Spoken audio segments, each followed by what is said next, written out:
पाकिस्तान की miss information campaign के बारे में अवगत कराऊंगी।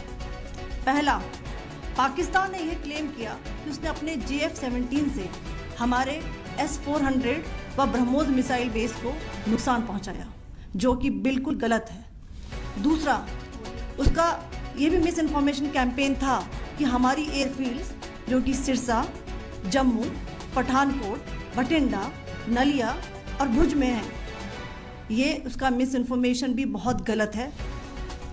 तीसरा, पाकिस्तान के मिस इन्फॉर्मेशन कैंपेन के मुताबिक हमारे एम्यूनिशन डम्प्स जो चंडीगढ़ और बियास में हैं उसका डैमेज हुआ, यह भी बिल्कुल गलत है।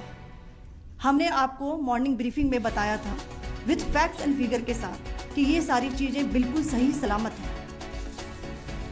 अब मैं आपको बताना चाहती हूँ कि पाकिस्तान के एक प्रेस कॉन्फ्रेंस में ये बात की गई थी कि उनके सीनियर मिलिट्री ऑफिसर्स जो कि पूरी तरह से ये भ्रामक हैं और तथ्यों से दूर हैं कि पाकिस्तान की ओर से ये झूठा आरोप भी लगाया जा रहा है कि भारतीय सेना ने मस्जिदों को नुकसान पहुंचाया।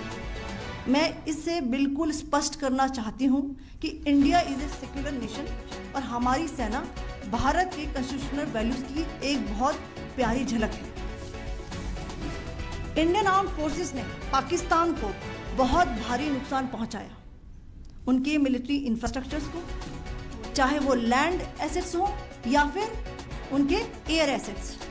यही नहीं, इंडियन आर्म्ड फोर्सेस ने पाकिस्तान की एयरफील्ड्स स्कर्दू, जकोबाबाद, सरगोदा और बुलारी को बहुत नुकसान पहुंचाया।